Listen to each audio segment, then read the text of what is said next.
something happening here, but what it is ain't exactly clear. There's a man with a gun over there, telling me I got to beware.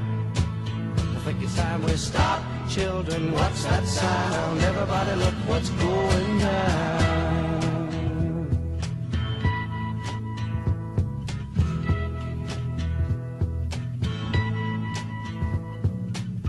There's battle lines being drawn. Nobody's right if everybody's wrong.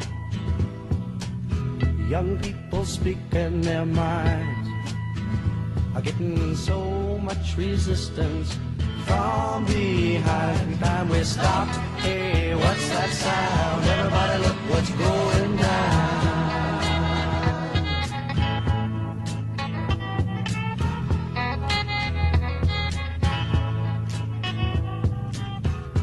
What a field day for the heat.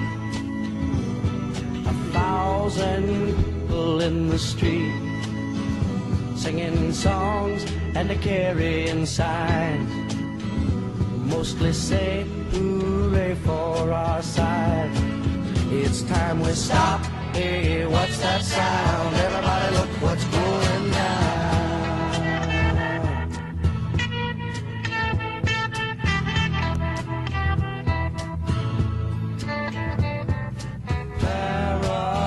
Strikes deep into your life, it will creep. It starts when you're always afraid. Step out of line, the man come and take you away. We better stop, hey, what's that sound? Everybody look what's going. We better stop, hey, what's that sound? Everybody look what's going. We better stop now, what's that sound? Everybody look what's going. We better stop, what's that sound?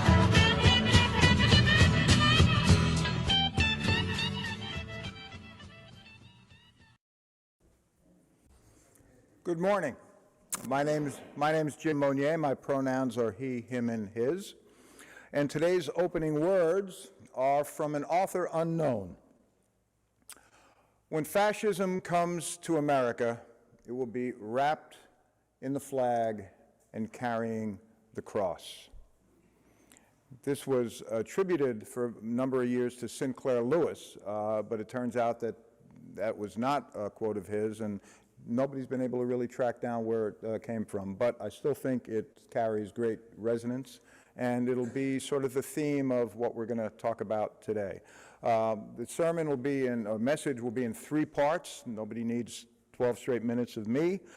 So we're going to break it up a little bit, and we're going to talk first about the, hey, here it is. We're going to talk first about the book by Sinclair Lewis, It Can't Happen Here. Then we're going to talk a bit about tactics of fascism from another author. And then finally, we're going to talk about some of the things that are going on right now that we need to pay attention to. So thank you on this beautiful summer Sunday with low humidity for coming out. I appreciate it.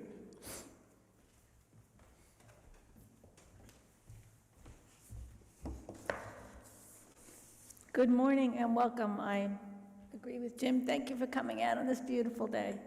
My name is Karen Mazzata and my pronouns are she and her. We have a few brief announcements. You may have heard early on morning of last Sunday, July 23rd, the Community Unitarian Universalist Church in Plano, Texas, was the target of a firebomb attack. Gratefully, no one was injured, and damage to the building was contained to the front entrance area. You can send messages of support and love to the church. The congregation's address is in this week's flash. The congregation will also be collecting donations to help offset the costs of repair. Next Sunday, August 6th, Reverend Deborah Hafner will return to lead a box question service. So start thinking. Please come with a question to ask Reverend Deborah. It'll be part of her sermon time. Only the most personal questions are off limits, she says. Join us for a summer labyrinth walk this Thursday, August 3rd at 7:30 p.m. here. Please arrive a few minutes early to settle in and reach out to Joanne Polichetti to RSVP, but walk-ins are definitely welcome. And please invite a friend to join. There's a lot going on for a summer. Join us for Opera Night, Friday, August 11th, also right here. There's a roster of 10 veteran artists with a nominal fee of $10, directed by our very own Isabella Johnson. So be sure to check that out. More details in the flash. And also, keep in mind, in the fall, small group ministry is returning. These are lay-led small groups that deepen and expand our ministry at the congregation. There'll be a Touchstones and a Wellstone group. And whether or not you've attended before or thinking of attending this time, please check out the flash and sign up. It's a wonderful experience. Also, Shelley Lauer-Bader and Judy Green will be at the welcome table, right? It's a social hall following service if there are any questions. I know that was more than 3, thank you. Please join me in reading our mission statement. The words will be on the screen. In religious community, we nurture our individual spirits through caring for one another and helping to heal the world. Now is the time in our service for the lighting of our chalice, the symbol of our UU faith. I invite those watching from home to light your chalices with us. Sorry, my mouth's a little dry today. Our prophets died for the freedom of faith. We are here in their spirit. We are here to practice and sustain our living tradition, to light a chalice, claiming for justice, the heat and power of fire. In our free faith, we are here, seeking freedom from despair, the freedom to be loved as ourselves and the freedom to grow beyond imagination. We are here, gathered in the name of all that we find holy. Let us give thanks for the gifts of gathering here. Amen.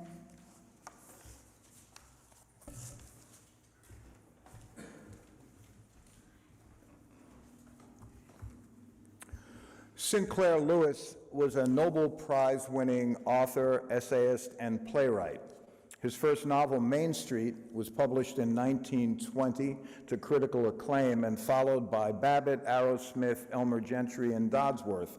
And in 1935, he wrote It Can't Happen Here, a work of dystopian fantasy that imagined what it might look like if fascism came to America.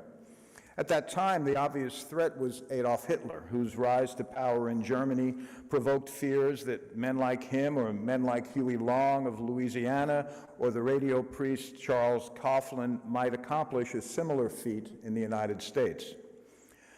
It was Lewis's second wife, Dorothy Thompson, the journalist, who provided much of the inspiration for It Can't Happen Here.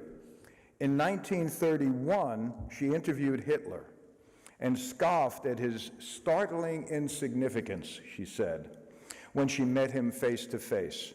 Back in the States, she interviewed Huey Long, who had vowed to run against FDR for the presidency in 1936, and she noted Long's populist message and swaggering style reminded her of Hitler. Lewis churned out the entire manuscript for It Can't Happen Here between May and August of 1935, all 381 pages. It was published in October of 1935, and it's not a great novel, but what it lacks in style, it makes up for in urgency. The protagonist of the novel is Doremus Jessup, a 60-year-old Vermont newspaper publisher, described by Sinclair Lewis as a, quote, mild, rather indolent, and somewhat sentimental liberal, who is slow to respond to an American version of a fascist dictatorship. The populist presidential candidate and eventual tyrant and dictator is the U.S. Senator Berzelius Buzz Windrip. In the course of the novel, Jessup is arrested, sent to concentration camps for writing too many critical editorials, escapes the camp, flees to Canada, and becomes part of the resistance movement. all while having his son-in-law murdered and his family imprisoned as well. Here are some descriptions of Buzz Windrop written by Sinclair Lewis, and let's see if any of them might sound familiar. Quote, "He was an actor of genius. There was no more overwhelming actor on the stage, in the motion pictures, or even in the pulpit.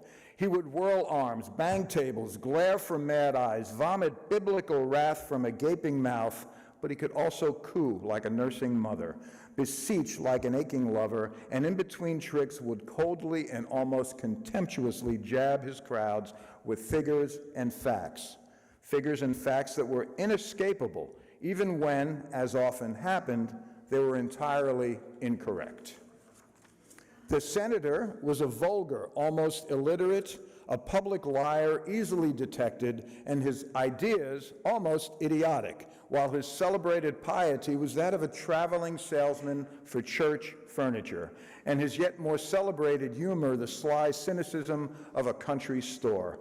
Certainly there was nothing exhilarating in the actual words of his speeches, nor anything convincing in his philosophy.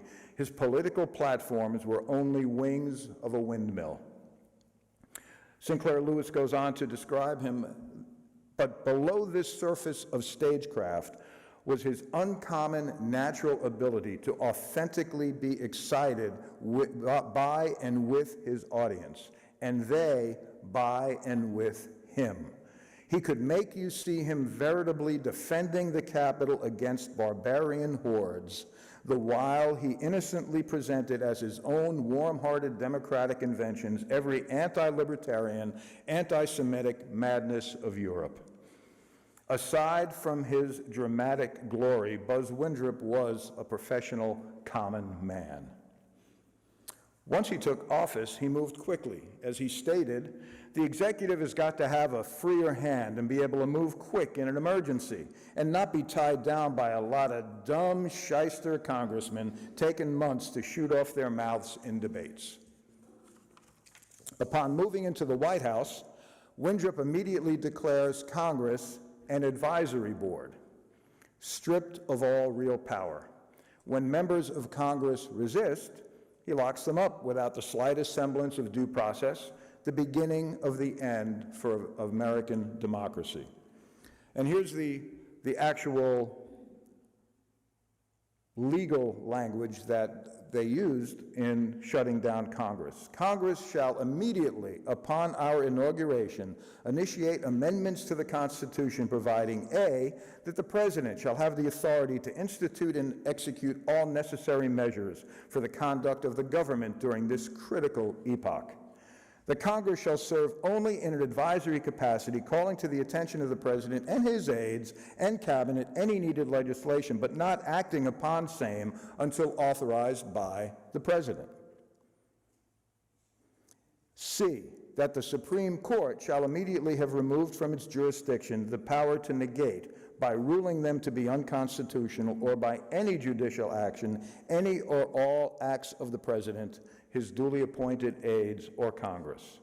So remember these last pieces of information here when we talk later about what's happening now. Jessup concludes, this is Doremus Jessup speaking, the main character, the tyranny of this dictatorship isn't primarily the fault of big business, nor of the demagogues who do their dirty work. He realizes it's the fault of Doremus Jessup, of all conscientious, respectable, lazy-minded Doremus Jessups who have let the demagogues wriggle in without fierce enough protest. And with this heavy hand, Sinclair Lewis speaks not only to satirize American liberals, but to induce them to pay attention before it's too late. Again, written in 1935. We'll be back with part 2 in a few moments.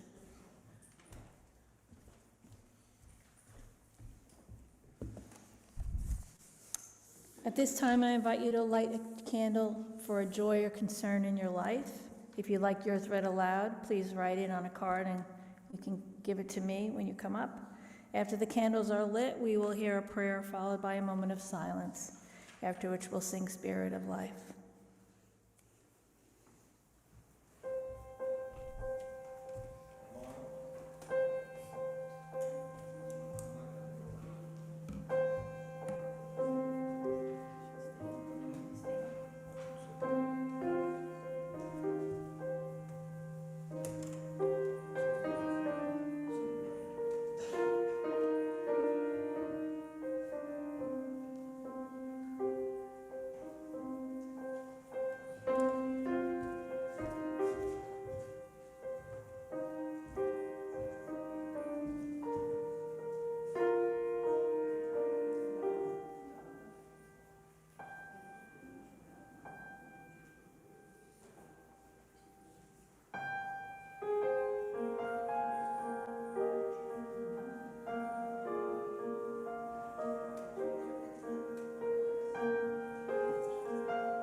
Faraz and Stan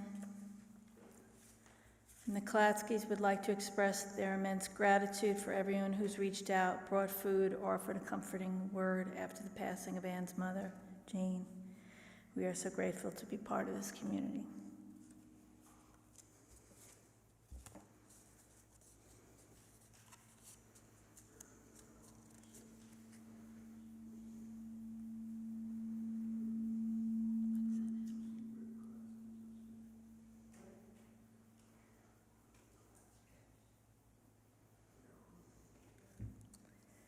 God of many names, you who has endowed us with the inalienable rights of life, liberty, and the pursuit of happiness, let us remember this day that in this country there is no national religion, there is no superior race, there is no preferable gender or orientation. We gather holding a common value that the glory of this country rests first and foremost in its diversity. Out of many ideas, out of many beliefs, out of many views, out of many voices, out of many passions, out of many experiences, we are one. Help us, O God, to never forget that we need not be alike to live and love alike.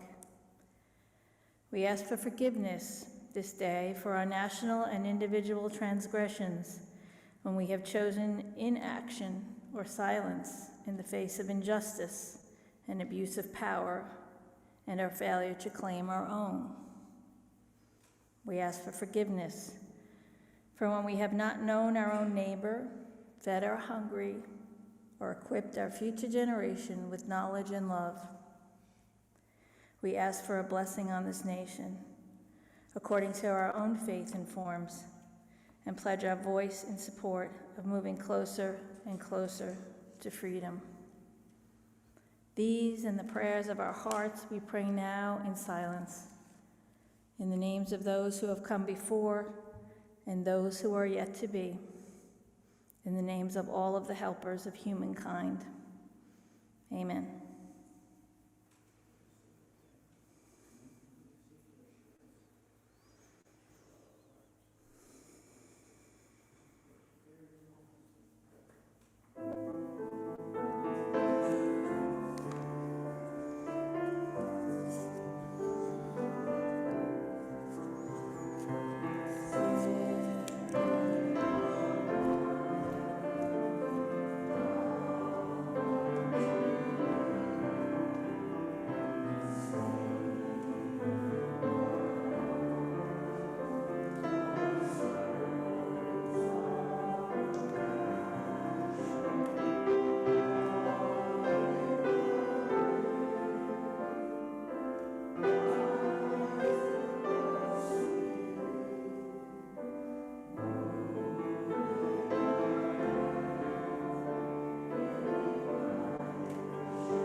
In a recent service over the 4th of July weekend, our minister, Reverend Deborah Hafner, called to our attention the Berry Street essay, written by the Reverend Cecilia Kingman, which was recently presented to the UU Ministers Association.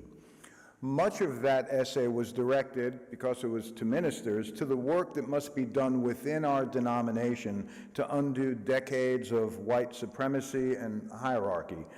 And in it, she references the work of Jason Stanley and his book, How Fascism Works. So what I'd like to do next is to share the 10 tactics that Jason Stanley has identified. And let's see how many of them sound familiar. The first is a mythic past. Fascists always present the idea that there was once a glorious past. In politics, this is presented in the idea that we were once a great nation. Notice the past tense. When we were great, the dominant racial group ruled over others. But now that that's been taken away, not lost by our own actions, but taken away by some group designated as other. Jason Stanley says that fascists are always telling a story about a glorious past that's been lost, and they tap into this nostalgia. So when you fight back against fascism, you've got one hand already tied behind your back because the truth is messy and complex, and the mythical story is always clear and compelling and entertaining. It's hard to undercut that with true facts. So what are we seeing now? Let's ban books that don't conform to this mythic past. Replace them with books that teach that, quote, enslaved people learned skills that could be applied for their personal benefit later in life. Tool number 2, propaganda. All social movements and all politics use propaganda to persuade. Fascist propaganda, however, makes a distinction between friends and enemies. It casts the other as a threat and presents the idea that these others are fundamentally opposed to the nation. Third tactic, anti-intellectualism, which goes hand in hand with propaganda, by the way. Authoritarians present a cult of the leader. In a fascist system, the leader and only the leader sets the rules about what's true and what's false. So we see the takeover of a country's media, schools, cultural institutions to enforce what the leader says is true. Institutions that teach multiple perspectives on histories always threaten the leader. Expertise is also always a threat to the leader. Science is a threat to the leader. If intellectuals are telling the truth, they're a threat. So, anti-racism, critical race theory, DEI, definitely a threat. Here's a quote. Florida is the place where woke goes to die. I will be able to destroy leftism in this country and leave woke ideology in the dustbin of history. Now, I read also that half of the United States currently reads below the 6th grade level.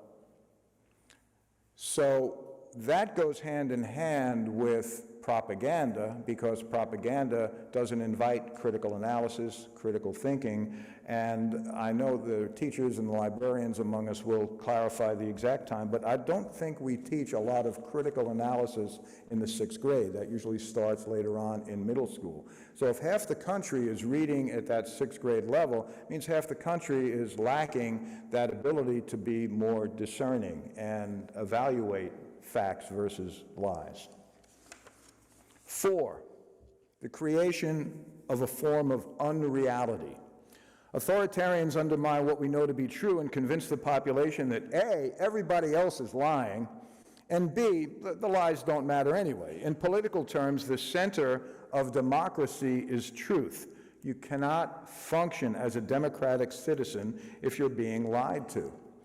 Stanley says that if you're going to rip the heart out of democracy, you get people used to lies. Sounds like fake news. Hierarchy. Hierarchy is absolutely central to fascism. It is the big lie at the center of things. White supremacy, male supremacy, able supremacy, these lies assign people superiority and privileges and benefits that go with the superiority. Victimhood. Once you've convinced people that they're justifiably higher in the hierarchy, then you can convince them that they're victims of equality. Fascists tell people that equality is victimizing them by making them lose their rightful place of power. Stanley says the goal is to make people feel like victims, to make them feel like they've lost something and that the thing that they've lost has been taken away from them by a specific enemy, usually some minority outgroup or some opposing nation. Another quote you might have heard by somebody who's currently in legal trouble is, if they can do this to me, they can do it to you. I saw a t-shirt recently, and it says, more rights for other people doesn't mean less rights for you. It's not pie. But I think sometimes that's part of the problem. When we tend to make light of things, it almost normalizes the stuff that's going on. And so I think that the time is coming that we need to be more direct, more firm, and confront it. 7 is law and order. Under fascism, the definition of a law-abiding citizen means loyalty to the dominant group. Members of the dominant group, by their very nature, are considered law-abiding. Marginalized groups are seen by their very nature as not being law-abiding. And law and order has nothing to do with justice or equality. Law and order structures who's legitimate, who's not. And law and order will ultimately be enforced by violence. 8, sexual anxiety. In every case, across different cultural and historical settings, the fascist leader will always say, your women and children are under threat. You need a strong man to protect your families. Fascists make conservatives overwhelmingly terrified of transgender rights and gay, lesbian, bisexual people in their families. According to fascists, these targeted groups are not simply trying to peacefully live their own lives, they're trying to destroy the majority's life, and they're coming for the majority's children. Another quote from a current politician. We will lean in on woke ideology and against the sexualization of children. We want to be able to send our kids to school so they can, quote, just be kids without someone trying to shove an agenda down their throats. 9, what Stanley calls Sodom and Gomorrah, or the urban and rural divide. In this trope, pure, hard-working, real members of the nation live in the rural areas where they work hard with their hands. But when politicians talk about inner-city voters or urban voters, we all know what they mean: black, queer folks, immigrants, Jews, other people that fascists seek to control and eliminate. The current Jason Aldean song, Try That in a Small Town, speaks directly to that urban and rural divide.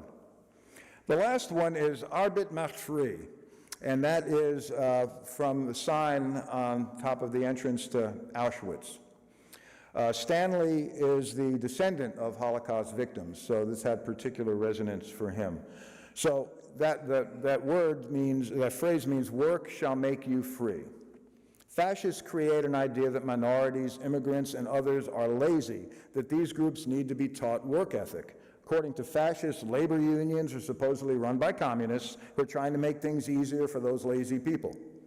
College students who protest conservative speakers are described as lazy, spoiled kids who need to get real jobs. The thing is, the end game in this calculation is evil. Valuing people by how hard they work means that the elderly, disabled, and even children can become disposable. The Nazis murdered these groups first because they believed that those who could not work had no value. Is it any wonder that we're now seeing the repeal of child labor laws during this time? So these are things that, these are 10 lessons that was written a number of years ago. We're seeing it play out over and over here. It's no longer in the shadows. When you're listening to people, whether they're just neighbors or politicians, the words, they don't even talk in code anymore. They just put it right out there. And the more they do that, the more support, unfortunately, many of them seem to get. So these things are happening right now.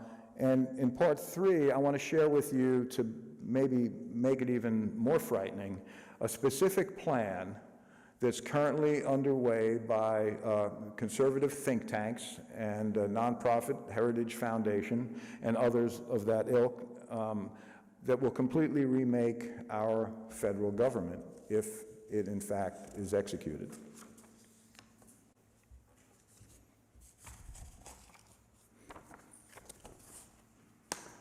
You going to introduce or should I? Okay, come on up. Each month, we split the weekly collection with a local nonprofit or charity. Our summer split plate is the Huntington Township Housing Coalition. Today, we're grateful to have Roger Weaving, a former president, vice president of the coalition, to share some words with you.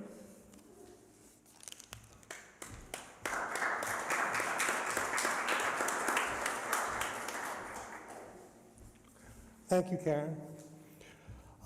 The Huntington Township Housing Coalition is an all-volunteer organization that works to educate the public and the town board about the need for affordable housing, and we work on a lot of local issues to try to make sure that that comes to fruition.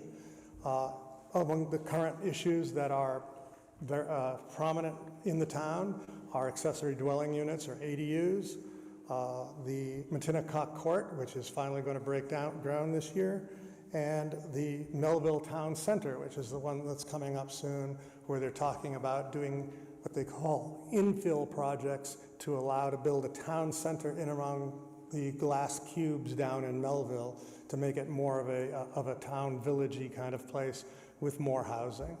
The town does have a rule that if you go through any kind of density, 20% of it has to be affordable. And so anytime you hear these projects that talk about a larger number of buildings or apartment building kind of thing, that is usually involves some affordable housing, and it's the most socially acceptable form of getting affordable housing, I guess I would say, in the town of Huntington.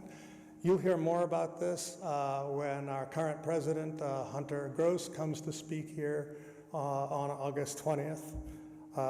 But at the risk of stealing some of Jim's thunder for his third part, I would like to give you something to think about and maybe something to look at as far as, you know, whether or not this is happening here.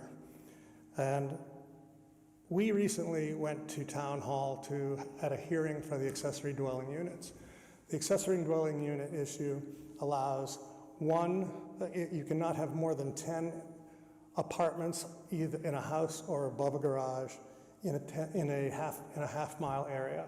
So it spreads them out all over town. Currently it is illegal, although it was legal up until about 10 years ago, to have basement apartments, and you cannot have basements, you cannot have apartments in your garage or any other outbuilding on your property. So the law was to allow these to come back in with a lot of safeguards, including things like if you want to have one, you have to have sprinklers in your sprinkler system in your basement. And when we got there to this hearing, all the seats were already taken, even if you showed up half an hour in advance. And it was a very, very well organized group of local citizens who were going up to speak against it.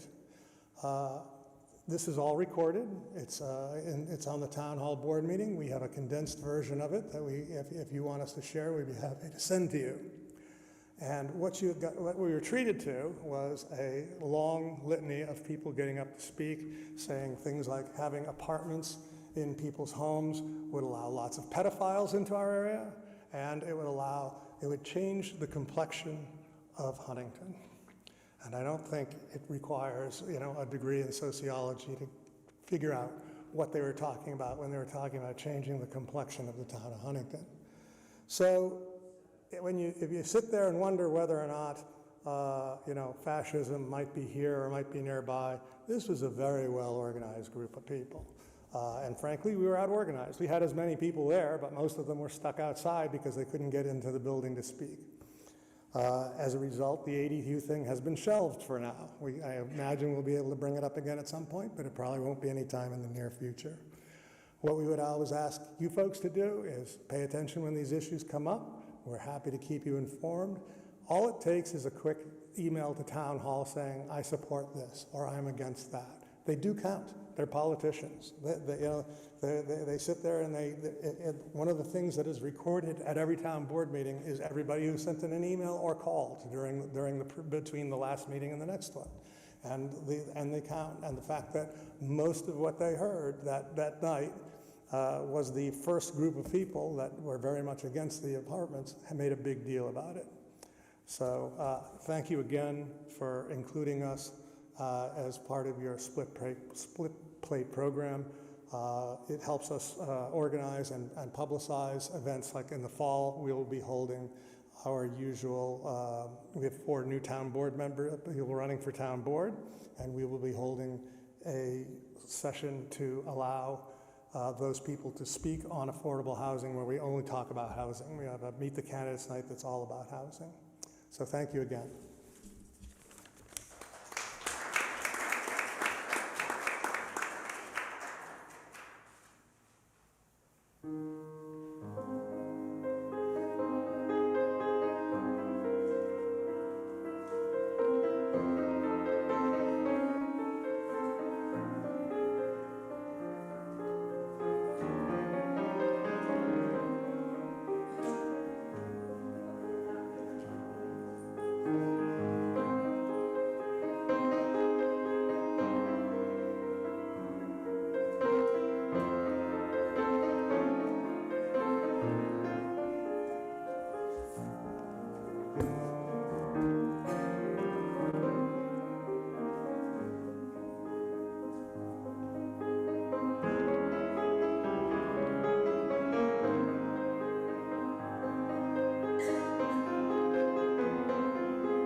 Finally, it is happening here right now. Are you familiar with the Heritage Foundation and their Project 2025? It's frightening. Well, I know you are, Ann, because that's all I've talked about for the last week, right? Briefly, the Heritage Foundation is an influential conservative think tank founded about 50 years ago, just at the beginning of the Reagan administration, based in D.C. Among their current positions, and let me preface all this with saying none of this is opinion. This will either be statements taken right from their website or from their own position papers. Among their current positions, they deny climate change. They still promote false voter fraud claims during the 2020 elections. They seek legislation to ban or restrict the teaching of critical race theory, and they oppose transgender rights. That's just a start. This is taken from the Project 2025 website. The actions of liberal politicians in Washington have created a desperate need and unique opportunity for conservatives to start undoing the damage the left has wrought and build a better country for all Americans in 2025. It's not enough for conservatives to win elections. If we're going to rescue the country from the grip of the radical left, we need both a governing agenda and the right people in place, ready to carry this agenda out on day one of the next conservative administration. This is the goal of the 2025 Presidential Transition Project. I'm still quoting. The project will build on 4 pillars that will collectively pave the way for an effective conservative administration: policy agenda, personnel, training, and a 180-day playbook. The project is the effort of a broad coalition of conservative organizations that have come together to ensure a successful administration begins in January 2025. With the right conservative policy recommendations and properly vetted and trained personnel to implement them, we will take back our government. Now, these actions will be in place regardless of which candidate from the right wins the 2024 election.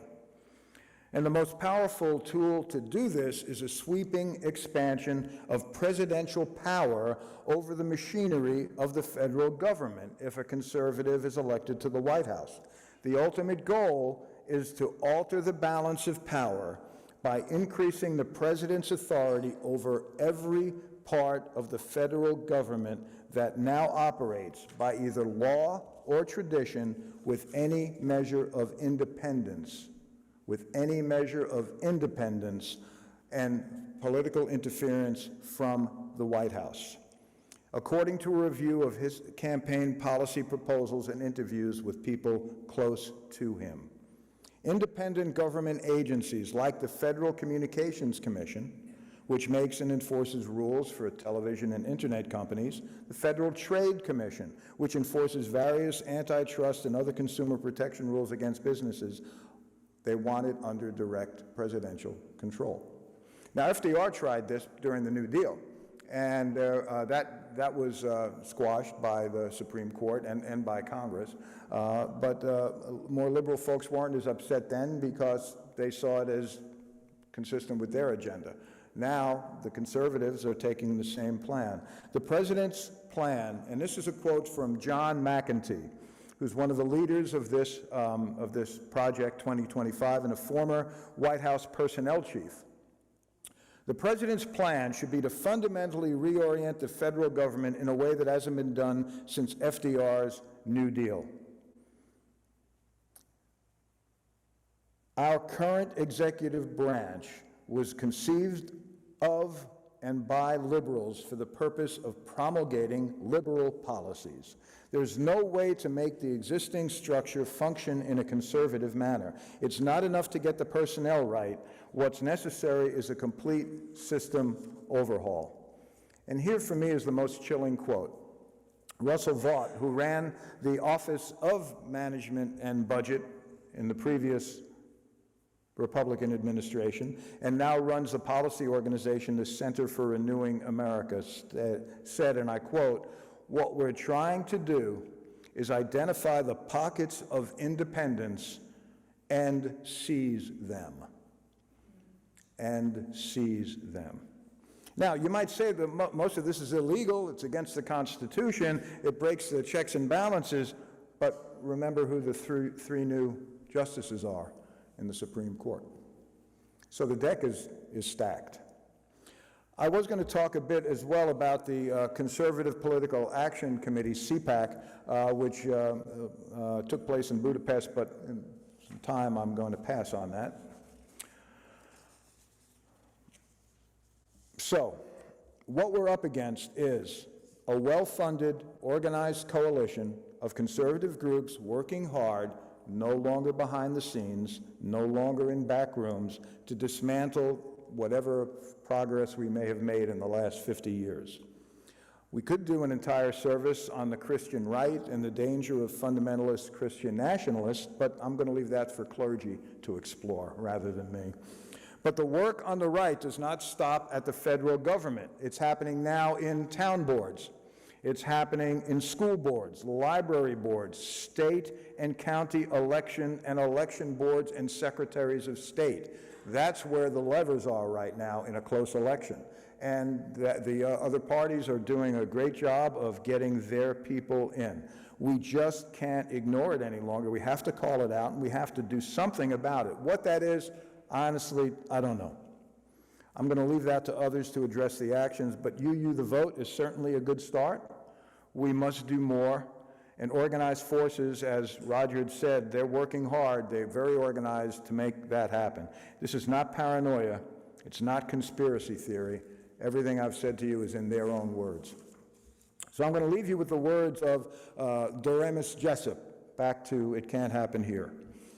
More and more, as I think about history, he pondered, I'm convinced that everything that is worthwhile in the world has been accomplished by the free, inquiring, critical spirit, and that the preservation of this spirit is more important than any social system whatsoever. But the men of ritual and the men of barbarism are capable of shutting up the men of science and of silencing them forever.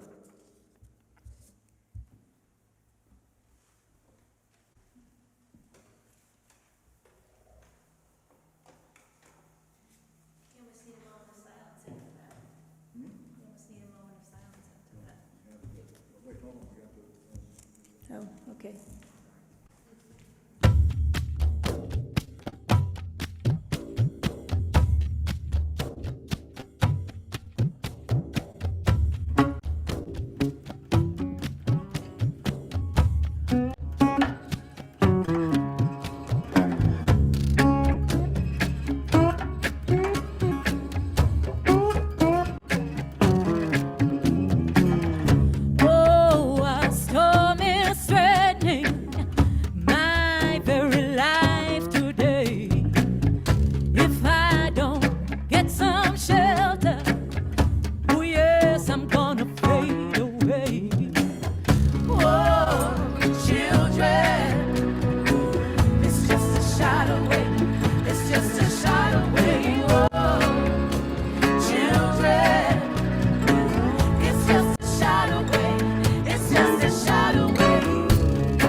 We are democracy, unruly, unfinished, unrelenting, people of rebellious joy, taking to the streets, underground resilience, resisting complacence, the pleasure of activism organizing into simple hope.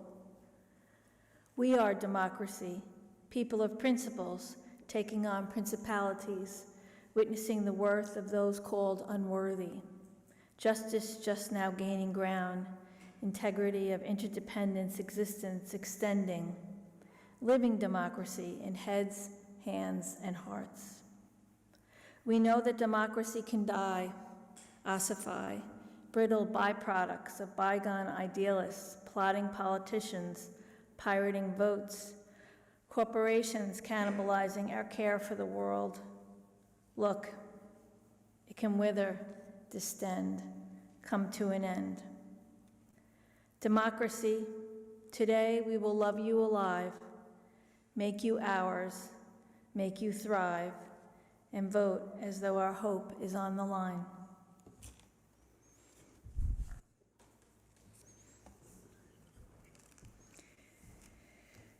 Thank you, Jim Monnier, for this powerful and thought-provoking service.